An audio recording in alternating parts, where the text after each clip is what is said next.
Bien, bonjour à tous. Donc une petite capsule vidéo pour vous aider à faire l'activité que je vous ai donnée à faire et qui va répondre à la question suivante. Quels sont les objets du système solaire? Tout d'abord, le système solaire se trouve dans notre galaxie, la Voie lactée, dans l'un des bras de la spirale qui compose la galaxie. Alors le système solaire, si on veut une image simplifiée de celui-ci, on pourrait donner celle-ci. Et on va commencer notre exploration du système solaire avec l'astre qui compose la majorité de sa masse, c'est le Soleil. Le Soleil, c'est une étoile d'un diamètre de 1,5 milliard de kilomètres, qui est composée essentiellement d'hydrogène et d'hélium sous forme de plasma. C'est une sphère donc de gaz sous forme de plasma, extrêmement chaude. À la surface, il fait plus de 5000 degrés et en son cœur, il fait 10 millions de degrés. Il faut savoir que c'est au cœur du Soleil que vont se passer les réactions thermonucléaires qui vont être à l'origine de la lumière qui arrive jusqu'aux différentes planètes, dont la nôtre. Alors, à partir de Soleil, on va trouver tout un ensemble de planètes. On va les énoncer une à une en partant de la plus proche du Soleil jusqu'à la plus éloignée. Et la plus proche du Soleil, c'est la planète Mercure. C'est une petite planète rocheuse de moins de 5000 km de diamètre, essentiellement composée de roches. On dit que c'est une planète rocheuse donc.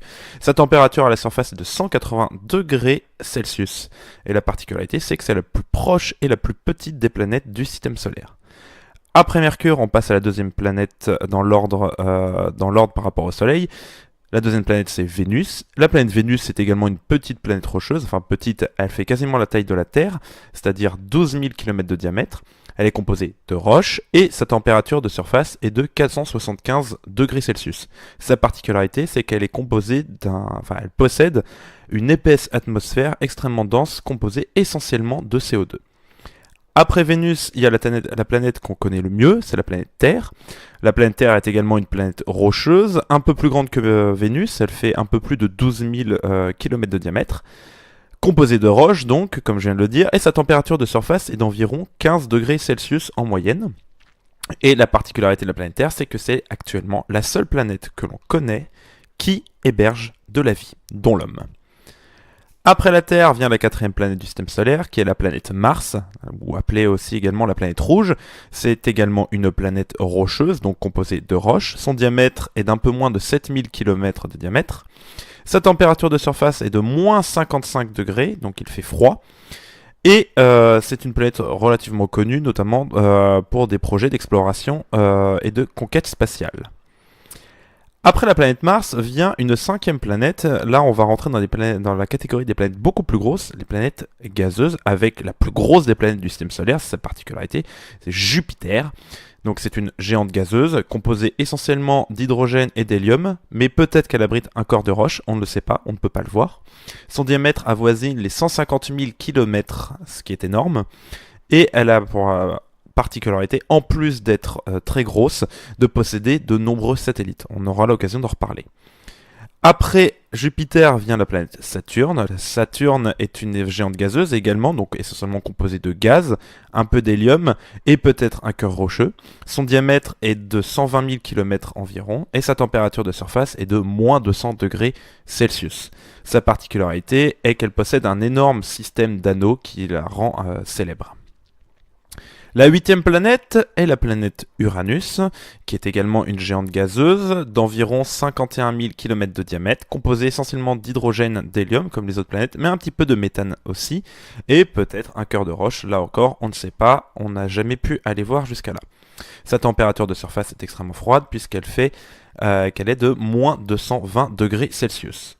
Et enfin, la dernière planète du système solaire est la planète Neptune, qui est également une géante gazeuse d'un peu moins de 50 000 km de diamètre, composée comme les autres planètes gazeuses d'hydrogène, d'hélium, un petit peu de méthane pour elle, et peut-être un cœur de roche, on ne le sait pas. Et sa température de surface est de moins 230 degrés Celsius. En particularité, c'est que c'est la dernière planète du système solaire.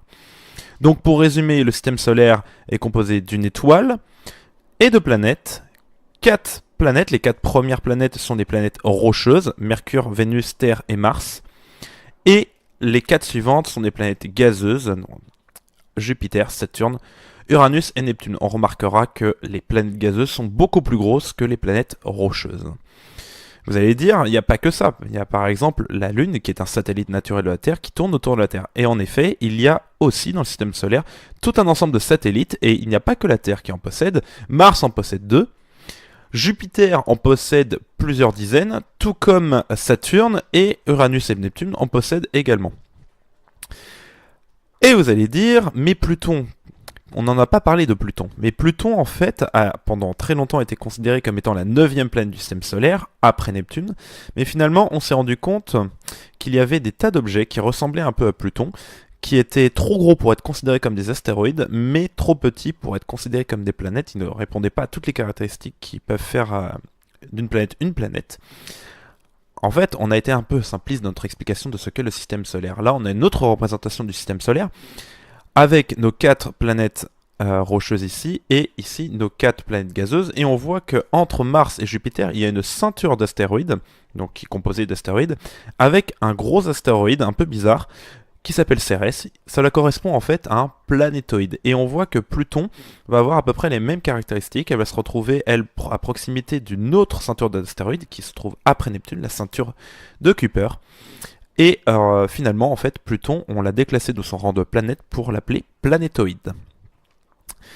Dans le système solaire, il y a également d'autres types d'objets, en plus des planètes, des planétoïdes et des astéroïdes, ça va être les comètes. Et les comètes, on peut en retrouver un certain nombre. En fait, on s'est rendu compte que ce que l'on connaissait du système solaire classiquement, donc notre Soleil, les différentes planètes, planétoïdes et comètes, ne correspondait qu'à une petite partie de notre système solaire qui lui serait délimité par une espèce de gigantesque nuage de comètes qui tournerait autour du Soleil, qu'on appelle le nuage de Oort. Et ce serait donc composé essentiellement de comètes. Donc avec toutes ces informations-là, vous allez pouvoir réaliser votre activité. Je vous souhaite bon courage et merci d'avoir visionné la vidéo jusqu'au bout.